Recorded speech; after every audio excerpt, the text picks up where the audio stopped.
هێوار باش باسی ڕۆژە مژوار پێشکەش دکن بەرنامە ئیرۆ لەسەر ڕەوشە سووریە و ڕێکەفتنا نابەرا رووسیا و ئەمریکا دە ئاگربەست ڕۆژە یەکەم یاژژنێ دەست پێکری حیاچ قەیسی ئەڤ ڕێکەفتن جددیە قوناغێ دژی وەرە بجیکردن هەروەها بەیاننامە یا لە لەندەنێ و هەڵوێستێ کووردا لەسەر vê بەیاننامێ لەسەر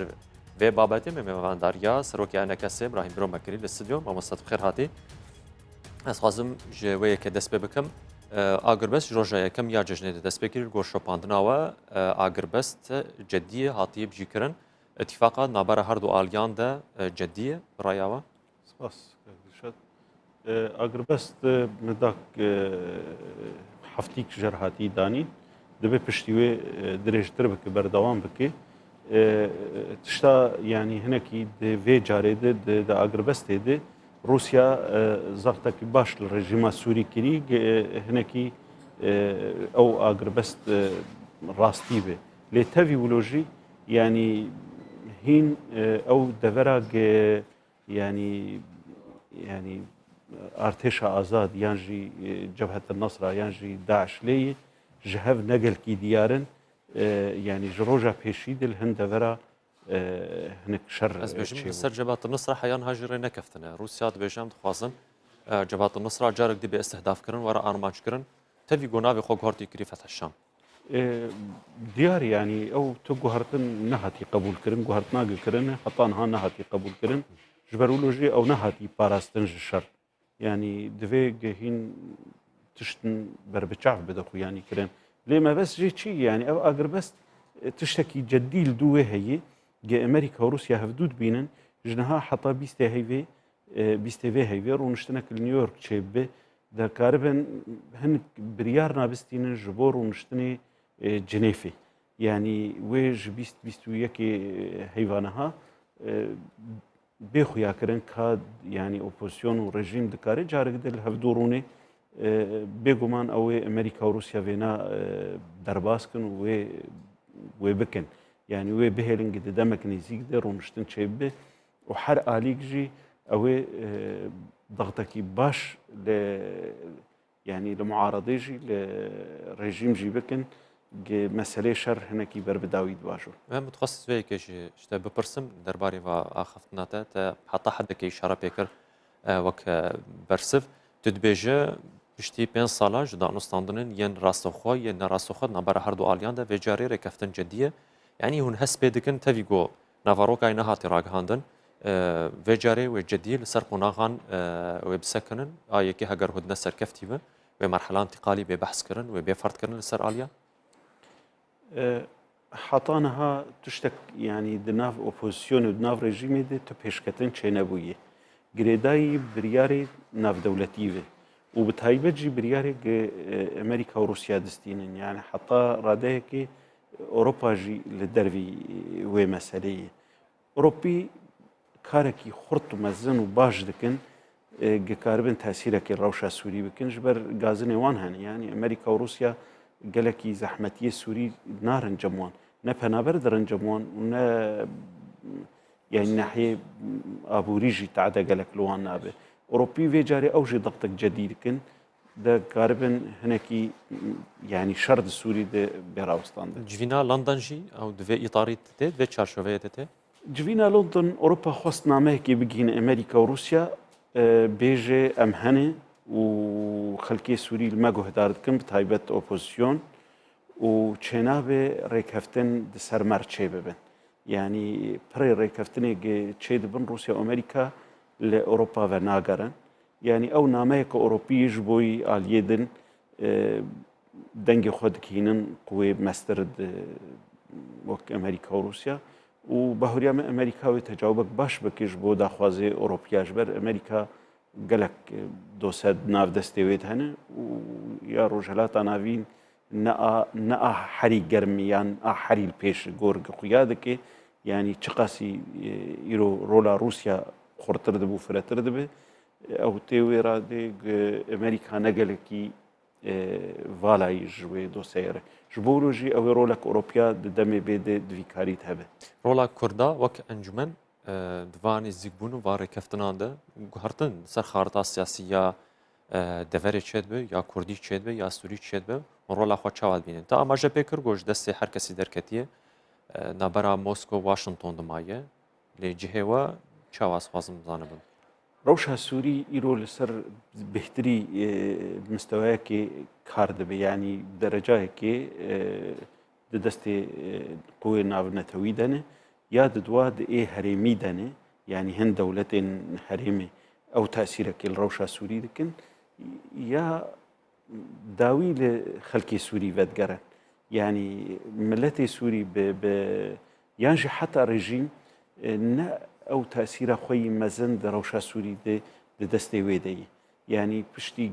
قوێ ناودەولەتی و ئێ هەرێمی بریارە خودستینن دوڕە ینی نە قوێ دهندڕی سووری دوێ تاسیرێتکن ئێمە وە کورد ینی تەنێ دمەسەرێ شەردێ ئانەها وێ شەر بێ ڕاوستاندن و هەر کەس سینۆری خۆ بزی سەکناندن ینی تشتێکی گەلێکی گرنگ لە پێشامەی گەلێکی پێویست پێشامەیی چاوە ئەمێ دکاربن مەشروعکی کوردی هەبێ چرۆ ئەمێ خۆ کاربن بپارێزن چاوە پاشە ڕۆژە سووری دە سووریا بە نەگەر وەک سووریا ناوەندی بەرێ ینی ئەو تشتەکەش کووردا تێخواستن مالا کوردی دوێنادێ نەسازکارە ینی حتانەها مالا کوردی دوێنادێ گەلێکی زعیف بوون تێت هەیە وەختا گۆڕێ کەفتن شێت بن ئەمر واقع نارن لە عردێت نارن کیل سەر عردێ کینە سەر عردێ ڕۆلاوە تێت هەیە هون دە حساباتا دەنە وەک ئەنە کەسە ئیرۆ ینی وەک ئەنە کەسە وەک کورد بە تەواییژی یانی حساباتی هەر کەسی دەنێت ئێ هوندڕی سووری ئێ دەروی سووریژی تایبەت ئێ ناودەولەتی ینی گۆر دیتنێ مەژ ئەمریکارەژ رووسیاڕێ و ژ وڵاتی ئۆرۆپیرەژی سووریا پاشەڕۆژێ بێ کووردا نابێ و مافی ملەتێ کورد تێت بێ پاراستن لە گۆری خواستنامەی نەل گۆری خواستنامەیی ئەوایە نە ئەمێ بریارێ تێت بستینن ئێمە نەڕینێمە وەختێک ئەم وان وڵاتات بینن و داخوازە خۆ ئەم دگهینن خەلکێ ئەم بێژن سووریا نەممکنە پێشە ڕۆژێ نە دەوڵەتێک فدرال بێ دەبێت سووریا دەوڵەتێک فدرال بێت ئەو دبینن دەبێت ئەو ڕەوشەهانوی سووری بریارێت تێت بدەن لێ ئیرۆ تشتا خۆیا دەکێ ینی سووریا پەرچەکریە سووریا لەسەر عەردەی پەرچەکریە ما گوێ داوی چلۆ ئەف بریارێ ناودەولەتی لەسەر عەردەی پێک بێن دەبێت سووریا نەل فدرالیە بسەکن دەبێت سووریا پەرچەبوونی جارێک دەبسەکنە لێت هەر ئالیدە سووریا نەماڤەتگەرە ئەو دەوڵەتە ناوەندی یەک ئالی بریاری تێت بستینە تا ئاماژە بۆ یەکێ کرد کۆ دبێ ئالێ پەرچەبوونێڤە بچە دەبێژە ڕاگرتنا شەر دوێ قوناغان هاتە دوێ مەرحەلەیەدا بێ یەک ئالیکردنا عسکەری بێ حەسمێک عسکەری هەبە ئەو ژی ئیشاراکە ئاماژەیەکە گۆ دەستپێکە کەش تەقسیمێرە ژ دابەشکردنەوە دە هەندڕی سووریەدا تشتا ئانەها تێ خویاکردن هەر کەس وێ جهێ خۆ بێ ینی دبگە هەنێکی شەر لەسەر سینۆرا ببێ لەسەر فرەهکردن و بهترکردنە سینۆرا بێکردن ڕێکەفتنی سەکناندنا شەر دنیای تەودی دژی مەرحەلا گەلێک زەحمەتە یان هەر کەسێک دخوازت جهێ خۆ فرەتر بکێ ئانەها سووری دوێ ڕەوشێر دەرباز دەبێ ینی بهتر ڕێژیم دەوێت شغڵێ ینی کا ئەوەی چ قەسە دەڤەری سووری دەبن دەستی خۆخێت بن کۆنتترۆلا خۆخێ کارێکی باش وێر دکە بەیاننامە لەندەن هوژی ژێ نەڕازی بوون ئالی کوردیشی گەلێک ڕخنە لێکردن گەلێک ئالی یەن لە دەروی ئەنە کەسێ ڕخنەن وەکردن چما هون هەیان ها هون ناوە ئەتیلافێتمانە هون ڤەنەکشیانە ئەف ئەم دخوازم بدەم خویانیکردن و مەگەلێکی دای خویاکردن مەخابن گە کەسێکی نزانێ بە نەبیست بێ گازنێ مەژێتنەنە لە یەکی سیاسەتی شۆپینێ ئەم دەناو ئەتیلافێ دەنێ ئەتیلاف ناو دەستایە بلند یا دانوستاندنێ دێ کۆنگرا ڕیاضدەیە مە دەستپێکا کۆنگرا ڕیاضدێ مە گەلێک جارادایی خویاکردن گە ئەم وەک کورد زەحمەتی کێ تێ دەبینن ji ber hemme aliyên eskerî û aliyê siyasî li Riyadê dan hevdû opozîsyon jê çêkirin. Ême hetan ha rêkeftina me û a tîlafê kesekî din rêkeftinek ji wilo baştir nivîsandî çê nekiriye. Yani di nav aliyekî Kurdî û alîk opozisyona Erebî de ji rêkeftina di navbera me û tîlafê de bi nivîsandin ji wilo baştir nehatiye. Dê ez heger divê rê bidin desta qut bikim vêdekê behsa wê yekê tê kirin ku ew jî nayê bicîkirin îro. راست بتنيل سر كاغزهم از فيت بيجم يعني تشتا ما واتلافي دي تشتكي جداي تشتا قد ما ودستايا بلند تشيبوي او ديكومنتا لندن هاتي پێشکەشکردن بەری گبێ پێشکەشکردن ما وەک ئەنجومەنە نیشتیمانی کوردی نەڕینا خۆتێ دایی مەنامەیەکژی شاند ji سەرۆکی دەستایە دانوستاندنێرە دکتۆر ریاد حجابرە هەروەها ji تیلافێ ژی و ji دەولەتên خودی بریار jî di rewşa Sûrî de ge em wek encumena niştimanî Kurdî dibînin ge ev wesîqak em nexwediyê wê ne em nemecbûrin iltîzamê pê bikin ji ber gelek xalên xerab tê hene û bi taybet jî ser meselê erebkirina Sûrî û xaka Sûrî û beşekê ji welatê erebî bi tevayî û zimanê erebî ê serekeyê û meselê îslamî tê de dixwazin bidin pêş ew cê rexname ne ji bo aliyê Kurdî de ne wek xelk ser ragihandinê dibêjin yanî hinekî ragihandin jî zilmê dike rast nel gorî daxwazê me hatine lê cara yekê yanî wesîqa bi vî rengî li ser gelek aliyên navdewletî tê de yanî muraqibin xalek bi taybet li ser Kurda hatiye doza milletê Kurd dozek niştimanî hundirê Sûrî de û divê mafê netewîyê milletê Kurd çareser bibe lê ne wek me xwastiye yanî ême me dixwast ew xalaya jî bi rengekî din bêzelal kirin lê rexnê me li ser xalê dinin yek wek me pêşî got ser mesela erebkirina Sûrî û ser rengê dewletê heta niha yek alî jî qebûl nekirî gi Sûriya federal be lê ême baweriyê me de em ê berdewam bikin em ê karê xwe bikin ji bo Sûriyek federal be û heme ihtimalat li pêşiya Sûriyê vekirîne yanî çi meselê federaliyê bin yan jî yê perçebûnê bin ne destê me deyî. الترناتيفا we çi ye? Bedîl ji heya ya ulya li tefawut nerazîne bersiva niha dan hûn ê çi bikin?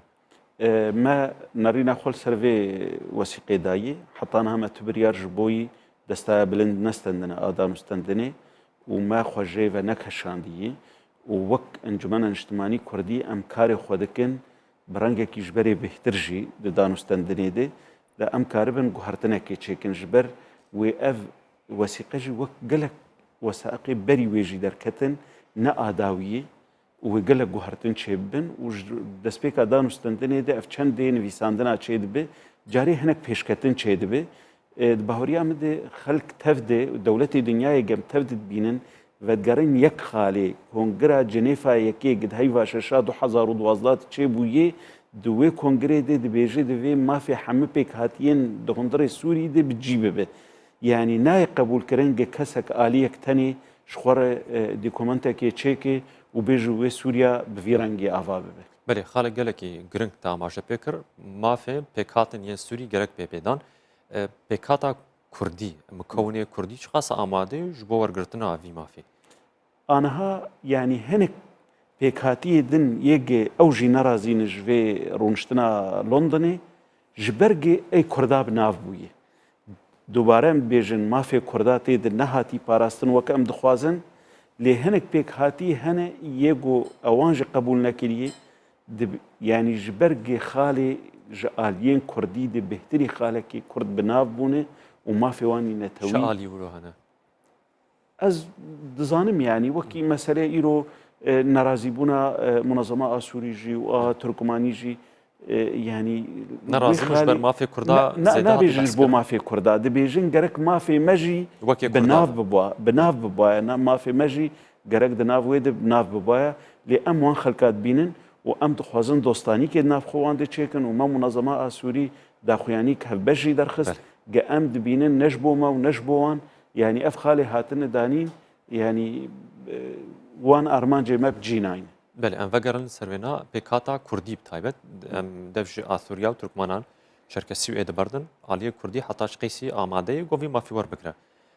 Hûn enekesê û tev din heger ez min nav bikim. Danûstendinê navdewletî gelekî giring in. Yanî aniha îro li ser medyayê yan jî li ser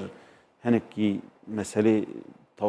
yanî Facebooka ew yanî xelkekî me carna bi awatifê xwe diaxive gerek em ji van danûstendina paşkevin divê em rûnenên em wan nekin yanî em wek يعني تفجرا سياسي وك أنا كسي أم يعني كارك يقولوا بلزناكن بردوامیا ما دانوستاندنê de ji bo çareserkirina siyasî ji bo rewşa Sûrî ew gelekî giring e. Ji ber ew ê di mehafilê navdewletî de wê biryar ji bo Sûrî bên stendin. Ne di rûniştina me em herin li Efrînê ya li Kobanê ya li Qamişlo û em bêjin xelkê tiştê me qebûl nekirin, em jî xeyîdên em ê herin rûnên. Berdewamiya me di danûstandina de wê ew ê bêhtir mafê me bicî بێکردن ئەو مافێ گۆهۆنکارن ji mehafilê dwelî bi dest bixin wek enekesê hûn vegerin Kurdistana Rojava hûn karin bicî bikin ji ber gonha aliyekê li ser erdê desalandar e. Tiştek heye xelk xilaf ser tinek mafê yani meselê netewî û ew bêparastin. Meselê rengê dewletê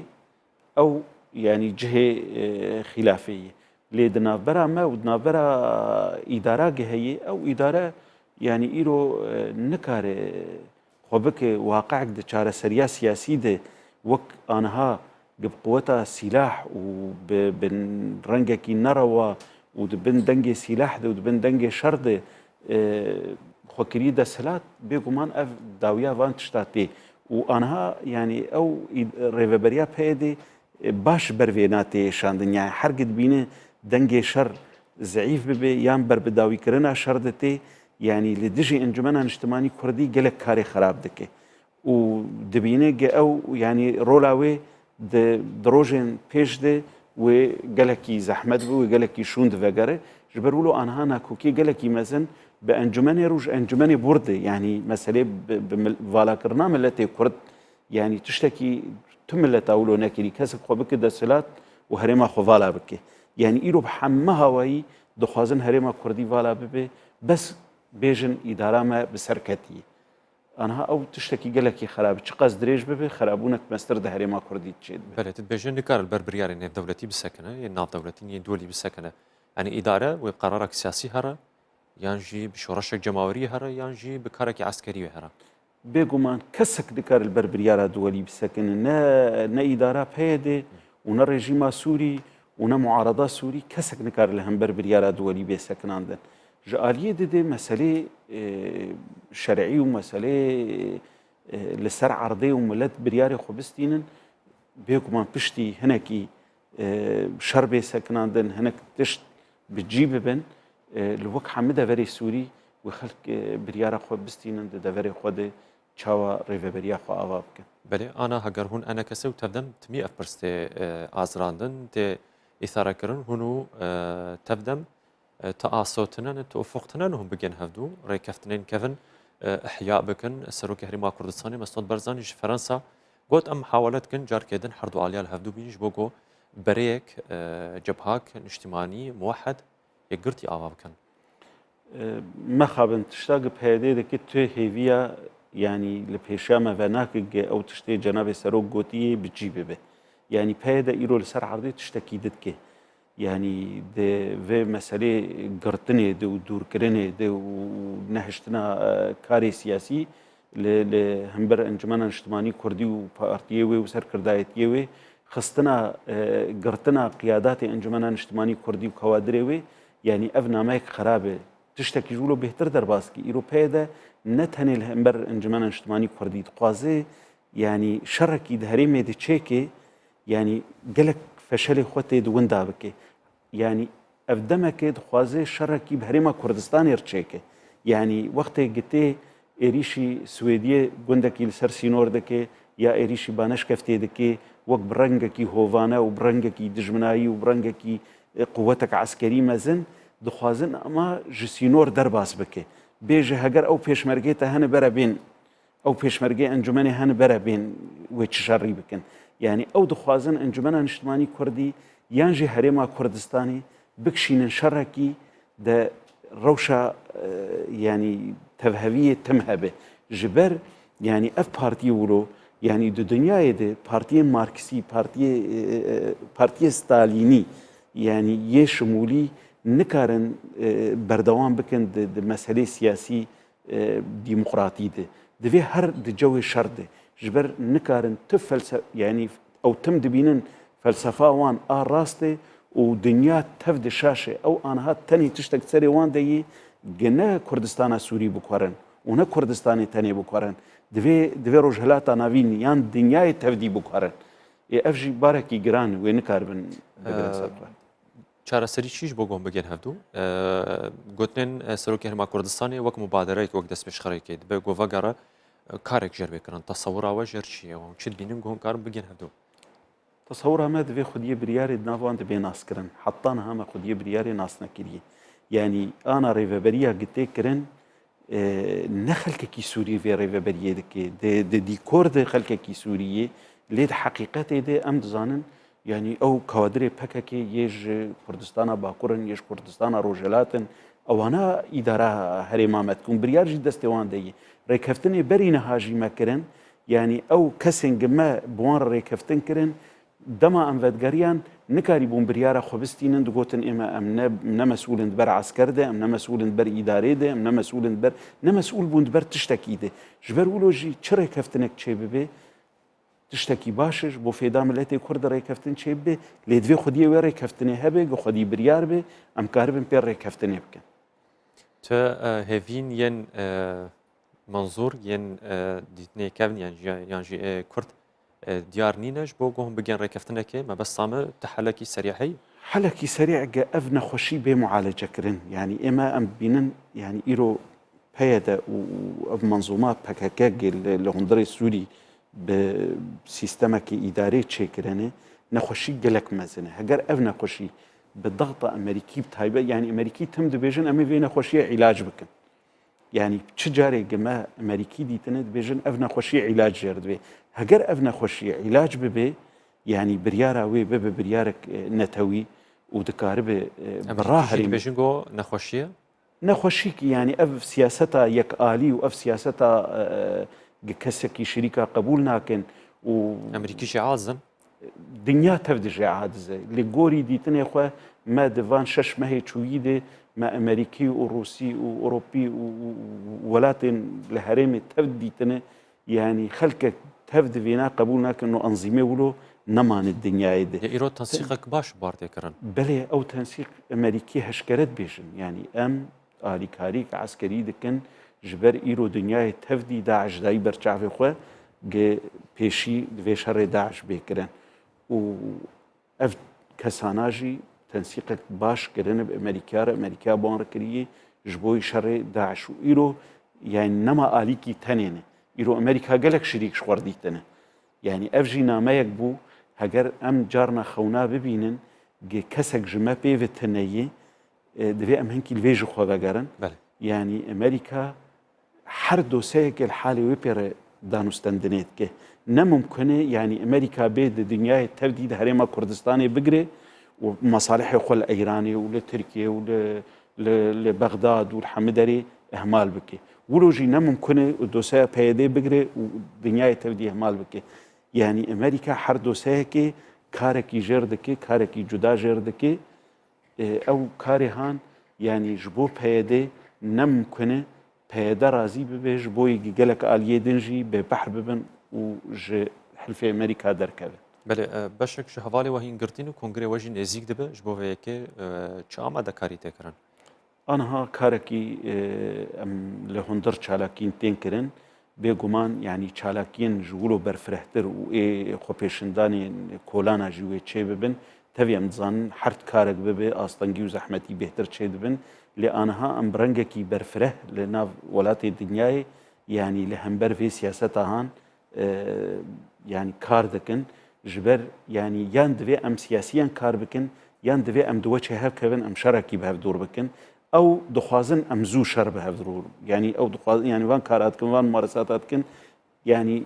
bêguman îro wextê cîgirê sekreterê partiya PDKSê mesulê mekteb siyasî digirin yan cîgirê sekreterê yekîtî digirin yan eyî kesek partiyek ji encûmenê digirin ew dixwazin şerekî çêkin dixwazin cemahîrê van partiya enekesê yani helîfê wan ji ser wan bixeyîdin ême em ê heta ji me bê em ê karê siyasî bikin em ê çalakiyê xwe jî di kolanat bikin لێ ئەو دخوازنمە مەجبور بکەن ئەم هەرن حەلەندە بەێ سوازم پرسێکی هەر دەربارەی کۆنگرێ بکەم تێ هێویکردن تو بریارین چارەنویسا سێن مەسیری دو کۆنگرێ بێدە بێستاندن وەگەم بزانن دو کۆنگرێ بەریان هادە پێشمەرگەن ڕۆژاوای کوردستانی هات تەبەنیکردن وەگرت هەستێخوا بریار بێدانگ و پێشمەرگە vێجارێ داکەون داکەتنا پێشمەرگا نە تشتێکی هەسانە نە تشتێکی ڕەحەتە ئەم نەبی خۆشکردنا گوتنەکەی ئەم بێژن ئەوەی ژن هاو چەند ڕۆژایان ژن هاو کۆنگر وێ پێشمەرگە داکەون پێشمەرگە گرێدایی ڕەوشا پێشمەرگا بە ڕەوشا هەرێمی vê û tîfaqatê Amerîka dike bi heraliyekî re ew gelekî çarçoveyê teswiyak be derbas nabin ew aniha hetan habû wê girêdayî wek me got heger wextê bibe mecbûrî muwacehe çêbe ew halak din heriyek mesulîya xwe tehemelîn û biryara xwe hingî distîne bes ji bo em ji rewşa navdewletî dernekevin a herêmî dernekevin tewswiyakê girêdayîn meselê biryarên mesîrî di kongir de yani kongir wê lêvegerekê li siyaseta xwe danûstandinê xwe bi heme aliyê Kurdî re jî bi aliyê opozisyonê re û guhertinekê di herêmê çê dibin divê em tevî li ser bisekinin ji ber guhertinên lez bi lez di dinyayê tevayî de lê di herêma me de bi xurtî çê dibin. Gelekî spas İbrahim Biro Serokê Encumena Îjtimaiya Kurd Sûriyê te dikelme gelekî spas ji bo tevlîbûna te. Spas Piştî berhevedaneka Kurd warê duê yê basî roj em dest pê dikin.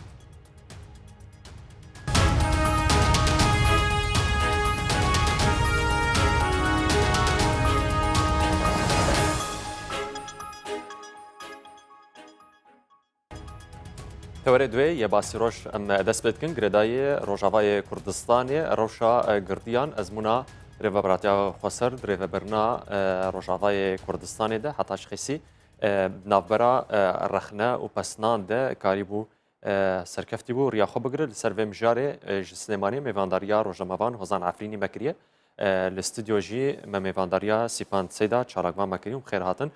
Swazim destpêkej cem te dest pê bikim ka Kozan îro rawangeha Sûriya mafê mirovan amarek nûh ihsayek nûh li ser kuştiyan derxisî dibêje hejmara kuştiyên yên Sûrî ji destpêka krîzê 300,000 derbas kiriye li dora Rojavayê Kurdistanê li herêmê tevî kuştine şer demekê de bînin Kurd di nav xwe de neyekin. Wek Rojnamevan ti çawa vê yekê teqîm dike di demekê de girtiyên yên siyasetmedar yên girtî hene li rêveberatiye. Slav Orez ji wera û ji bînerên kanalê wera.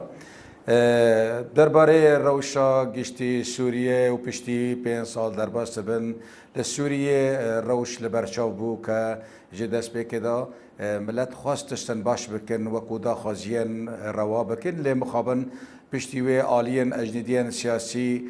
ketin nav wê mijarê her wiha destên welatên ku ecnîdeyên xwe cor bi cor hene wan jî destê xwe xistin nav wa raperên û xwepişandanên aştî xwazana û ji bi aliyê xwe de kişandin ew jî bû sedemek ku rejima Sûriyê sûd ji wê meselê bigire û mesele ber bi çekdarbûnê here û ew şûreşa ji xeta xwe agû bi aştiyane derkeve û li bercwendiyê rejima Sûriyê wekû bihaneyek destî rejîmê da çêbê lê ji bo mesela bi giştî dikarim bêjim Rojavayê Kurdistanê jî girêdayî wê Rojavayê Kurdistanê ez dibêjim wekû kehêlekî sîsê yanî Asya Emîn ji bo xwe helbijart ew pêngaveke girîng bû ji bo parastina aramî û bû parastina ew destkeftên got di demê piştî hengavên ku hatin avêtin ez bêjim wa jî di cihê xwe de bû îro demê ku em binirin li aliyên din Sûriyê wekû Dareya wekû Hemis wekû gelek navçeyên din got opozisyonê piştî 5 sala heqa kuştin û heqasa demarkirin û xerakirin û wêrankirin tişt teslîmî rejîmê kirin û vek şiyan hatin aliyê Rojavayê Kurdistanê ji bo şerê Kurda bikin ez dibêjim Kurda ji wan baqiltê derketin Kurd xwe nakirin ev meselê ji ber wê jî ez dibêjim îro tiştên ku kêmasîn li Rojavayê Kurdistanê derkevin jî dîsa ez dibêjim di nav xwe da di demê pêş de werin çareserkirin evan nabe astengiyek ji bo pêşeroja me. Girtiyên ku siyasî girtî hebin zindana de nabe astengî ji bo pêşerojê? Ez dibêjim girtî وی ورن بردان جبرگو امجی دزانن لعفرینه و لجزیره ججنه دا بری ججنه جی و ججنا بری دا جی گلک هاتن بردان از بیجم ایدن جی وی ورن بردان و یعنی انجام دا از بیجم از سنگی و چینه بن و بهیوی ما وەکو ڕۆژنامەوانکی سربخوا ئەس دەبێژم یعنی ئەو گرتیên ku hene jî bi lêkolîn piştî lêkolîna ez bêjim werin azadkirin wê baştir bibe û ez bihêvî me ê werin azadkirin jî ji ber ku ew yasa dizane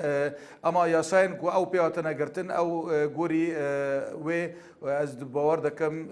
wê lêkolîn berdewam bikin û azadbûna wan jî wê li berçav werê girtin ez wê bawerî dame tiştekî neyasayî ewa girêdayî dadgehê ye ji ber wê jî ez bêjim Rojavayê Kurdistanê wê aramî bibe. Belek Kozan, Kaksîpan ez têm cim te gurtiyên siyasî heger hebin Rojavayê Kurdistanê negelkî astengil ber pêşeroj û ezmûna rêveberatiya xweser got îro em dibînin hem Rojavayê Kurdistanê parasî hem wêneyên gol Hemsê û Dareya û deberên din gome dîtin nehiştin got tikrar bi Rojavayê Kurdistanê îro zangeh tên vekirin welatekî serbixwe ye. دەستپێکە سلااو ڕێز کاک دڵشاد ئەس دخوازم بێژم ئەv تشتێ هاتنە مەسە پشتی 6 ساڵاش ئەv شۆرەشا سووریان ئەv تند و تیژا چێ بووە دەفوان 6 ساڵادە ئەم بینم بیراخوا چاوە دەست پێکردن تدی دەستپێکێ خەڵکن ڕابوون دۆزا ریفرەندۆم ریفۆرمێکردن پشت هاتن گرتن کەتن زیندانە و کرێزە مەزم بوو. Ez bawer dikim ev siyaset taş alî pê dê îro devera Kurdistana Rojavayê yani bi rastî ev girtina xelkê wek Human Rights Watch dibêje 362 derbas kirin tenê 2015 de yani ev ji marana û ev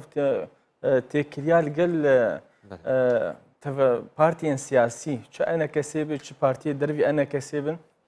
bawer dikim bandoreke pir xerab heye ser pêşeroja Kurdan li Sûriye û li Rojava wek em dibînin yani em negelkî em nêzîkin rewşên ev derketina xelkê awerebûna xelkê ev bêhêvûn ev giraniya çêbûyê krîzê aborî hene ê komelatî hene ê siyasî baweriya min de yani ev ne yani bi rastî ne hev tiştî bi tundiyê û bi çeke yani parastina herêma jî divê siyaset be yani îro mesela hema ji terbêjim du gund li başûrê Şeddadê hatin kontrolkirin ji alî Daeş de. Ev du gundê Fedxemî û gundê Kişk Zeyat 18 kilometre li başûrê Şeddadê ne. Ez bawer dikim ev encamên wek dibe yani mutweqan yani ev tiştana yani heger em vî rengî teamülê bikin bi vî rengê yek partî yek aqlî yek bi vê şeklî pêşeroja me û xerab be yani îro وطبعا تجارب هنا يعني لو نبس بشار اسد ثاني وقت بارتيا بعث نمونيه البرشعبي من نمونيه زنديه نمونيه دي هنا القلق ولا لاوكرانيا لرومانيا لروسيا لجورجيا قالك اوسا خص بتوندي كشي خوي سياسي شار اسر بكن ليل باوريا مد ايرو تخوستن كرد في يقبن يعني ايرو مثلا ام درباسي قوناغا جنيفا شار نزيق دبن يعني دي كرد هلوستك وان هبه دوزك وان هبه برو چارەسەریەکی نیو دەوڵەتی ئەم دچن بەری گوان بێن سەر یەگرتناوانە یانی قۆناغێکەوە گۆمەژ کاکۆزان ji got ji Silêmaniyê qûnaxekê derbastin dora mehamê şerre li Sûriye em dibînin nava Sûriyeyê devera guara mayîm tenê deverên Beşar Esedê li ser qiraxa deryayê diger Rojavayê Kurdistanê navî navaya serkeftineke yani çima tu dibêje tu pêşbîniya rojin xirab dike heger بروش بفي اواي هرا بلى يعني انا اورشا حتى الاليه اللازقيه والطرطوس وحتى الشامل الحمصي وك تقيني هيفا بهري يعني اف شرايا كشاد بردوام شركه دريجه يعني بلكي كان صالي ديشي بدومينه بلكي بيت الشارع سركت يعني براستي از باور لكم يعني تشبو بيشروجه دفي نفسك دريجه بدفي بلانن هبن دفي يعني ملت تبي ملت بشقرت به يعني بوفان يعني ايه مستبيجم اراميا الحريم اراميك نسبيه نصدا صد باشا يعني نوك اليدنا لاراميك نسبيه تني كاربيج ايرو خلق درت كافي جعدل حسك القام شو ترسيه ترسا تقيني هي ترسا كشني عرفاندني بس از دبيجم يعني إيرو تشتن دفي تشتن سياسي بينكرن تكلين قال دولتي مازن وان واقعيتها السياسي إيرو بقرن بيستو يكيدن أو مسألة تعددية وديمقراطية وأنا بقول بديهيات الجمع عالمي يعني إيرو الشرمة بحث ذكي والله از يك حزبهم ويك بارتي ما أبع عقلية ستاليني أبري صد هذه لروسيا يعني ده ما يبهريد باوريام ده إيرو تيخوستن بيدي نبستني قرتية سياسي بردة شو زنداني أخوان ريبدن يعني جانك سياسي شيء وسر أرمانجن استراتيجي بيجن الريكفتنا يعني أم بشتي بيشروجا متشي يعني براسي وكردك روج أفا قال لك وكما نزهن بشتي صالكي وشببه الهرمامة يعني إنه أرمانجا متشي دوزا متشي تشتك نزل على هي يعني أو بخدا برا سوري بونا ديمقراط أمدتشن لنا برا كردستانيتي يعني ملتي وكوان دايا لي هاتيه تيخوستن إيرو براسي وقت بيتو نقاطة خالا دين سيرفان حرفة ودفيت إيرو أم دبينن ريفبراتيا خسر إيرو قال لك أحزاب دن يبهدي بشك جوي ريفبراتيا خسر يعني تعددية هي ديمقراطي حتى حدك يعني باش هي الجورجو تيراج هاندن بله يعني دواقع ده وقت بيجي برياري جي تنفيذي دوار سياسي ده وقضائي ده حتى لشکری همی امزان دسته یک آلیدیه يعني براسي في رنگی باوريام ده نگرانتیش بو ما نگرانتیش بو ملت والله سبب مدلكي خوش يعني بآرام يعني حتى او هست بمينه انه خو بقر الجي خو يعني قريب برخدانه كي بكن بس ام هيفي دارن يعني ام هيفي دارن ابقونا غابه مرحلاتي بب وقت ب لودا كيتشيك سيرفان بارتيا زغطه كيتشيك برو نزیک بونه که شی ببینم قریبا بگن آرمانجی. بله که اسمان از جار کده و گرم جم هوزان سلیمانیه که هوزان مثلا ند آزاد کرنا گرتیان دیه جبر گو آوانا بین آزاد کردن دبن کسن دژی کسن اندام مکتب سیاسی یان جی اندام پارتیابن ورن گرتن ما بس جی عقلیتا گرتنیه عقلیتا ریفبرنیه. از بيجم روشا روجاواي كردستان بتايبت في دمن داويدا وجي زارن روشا قالك آلوزي جالية ولاتن جور بجوردا وكو إيران تركيا هروها روسيا هروها رجيم سوريا بخاجي از بيجم پیلان نامین خواه حاضر کردن لدیجی دوار روجا پیش روجا روجاواي كردستان يعني جبر ويكيجي از بيجم نها آلیر می کردی جی گرک وکو چوا اخوان المسلمین دما بری به چند ساله دا جبو خاطر ام بیجن ایرشن اسرائیل سر سوریه رابو گوتن ام اپوزیسیون خوا لهمبر رژیم ساکنینن جبو خاطری امن اجتماعی جبر وکی جی از بیویم و مسئله میجی هنک آلیر می کردی یگو نها بهتر بیجن بلا دموکراسی و به دموکراسی و به بلا ریبدن ما از بیجم ریداین حق و اما دموکراسیا گو وقت خواستن از ماف نبینم جبر گو ام درو شک شر دانه جنگ دانه و رو شک وقت سوریه تجاری دموکراسی تدا وری کرن و جی خو نگره جبر وکو آلین نیار گلک ایرشن خوا پیلان نمین خوا آگول دیجی پیشاروجا گلی کرد هیا جبر وکی جی از باورم يعني اگر هنك قرتين تين قرتن از دبيجم ديسا جيل همبر و دبيگو ام داخيانين برادرن ما ين سرکردن انا کسی لدروا و او خوبشاندان تین کرن لآلمانیا و نه بنابه دبیجن اداره ذاتی کار تروریستی دکن پیاده کار تروریستی دکن فلان حزب کار هانا دکه از بیجم ابنا همو باندور آخا چه دبه و واجی دبا گو واتشتا چه نبه از بیوی ما آلین می کردی دنجی اگو خوی وکو با اپوزیسیون زانه بزانه به سنورج خوارد دینه چاوه که رخنه بکه چاوه که خوفشاندانه بکن یعنی دبه وقتی دا بلال دیجی داعش خو پیشاندانه بکن بلا دشی جبهت النصر خو پیشاندانه بکن یعنی ها قصا 5 سال مجرجم سوری تحمل کرد ما هم نکن جا آلیکی کردی یا جا اداره کردی یا جا ریفابریکی کردی هم تحمل بکن یعنی براستی از بیجم واجی شاشتی هنه ام نکن همو آلی پارتی کی سیاسی بنافکری از بیجم بگشتی کسی دستاردار لدور ریفابراتیا خسر وقتا گو خو پیشاندانه که بکن لهمبری دستاردار دور از بیشم حقکی روایات بینه نابه رواية بس اما بدستور نكا ام لهريما كردستان هنا لهريما كردستان از بخا شاهده ويا كما يك قاف بدستور آسایش نيداين لأنا كسيد بيجي حكومة تافيدا بهالبجارتن هاتيش برويك فرقاينا لقول نارينا أنا كسي أوا كاكوزا نار البجارتن تشوا تشبي كاكي من أمن هذا روشك شورش دانا روشك أمل السورينا أمل رجاباي كردستان بس كرداي بشكي سوريا جبرويك از بيجم روش نا أو روشاكو برادر بيجن أجر روش وكو هريما كردستان با راستا أجي ويدمي دنجي خود دم دوان وببيرنجي بس أمن هاون دزانن آتا بخاجي وقوت وأقول قامشتو النقطة عندنا بيجم يعني ترسا ملتش تاقينا هي ترسا ملتش إيرشين تروريشي هي أبا همول برچوبة جبرويك احتمال دوي خو بيشاندن دا تاقينك چه خودنا خوزه و دمی کی بر پرچر به ای ببیجن پیاده یا اداره ذاتیه یا بله که کوزانرینا تب زلالی که وقت مثلا حسه که آن نوروزا بری یعنی اجبر وقتی جد بيجم اگر انا کسی بلا برادری بلا به اسلوب کی خوش بلا پیشکش بکن داخازین خواج بو بن حزب کی دستور خواز و دهندر اداره ذاتی بله که کوزان نارینا تب زلالی گشت و خواست به خاله كاكسيبان جي از نقاش بكم بري كاكسيبان هردم د روشك آلوز ده خلق يعني جي هر كس شعبي وانا لكسي چالكبان هون وقت چالكبان جبو واقرتيان يعني جبو في روشي وچكريه شواتي خواستن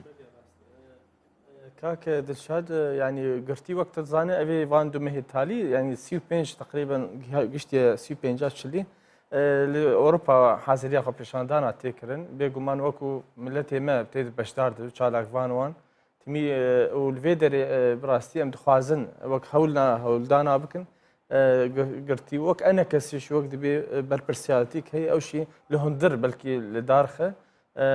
باوريان بدا افكارات في هبه بگمان يعني ايرو ولات براستي بازاديه بمؤسساتاتي افكرن يعني ايرو عقليه راست الشر هي او تشتهي لولات مغزانن دو بنجحن بناغيوي ازادي ومؤسساته ام بخوازن قريبا تشتكي افا بكنش يعني خبات تكرن سيفيله لتي خواستن براسي الرنگ خبات هيكي اكتيف تربه شاليه بارتي كردي روشاوا وك ما مستا ابراهيم قابادن داخيا كرن معقوله عندك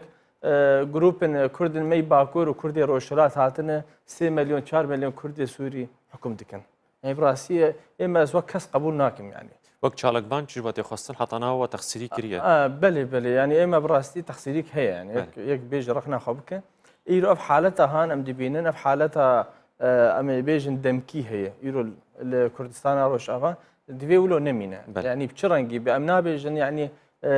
تندو تيجي أمنش بس دبي هبه يعني دبي حر تشتي حر